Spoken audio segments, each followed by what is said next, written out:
So it is January 1st, 2012. Ashton got this super awesome remote control for Christmas that goes how fast, Ash? 35. 35 miles an hour. So there's this big old abandoned parking lot behind the Home Depot in where are we? Glendale. Yeah, Glendale. Glendale, Colorado. And let's have a look and see how fast that sucker goes.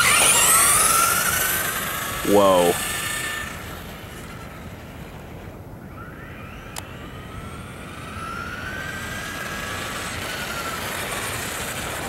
That thing was going a lot faster than I expected it to.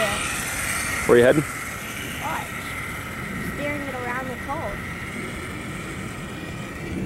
Oh, don't aim it at the poles, bud.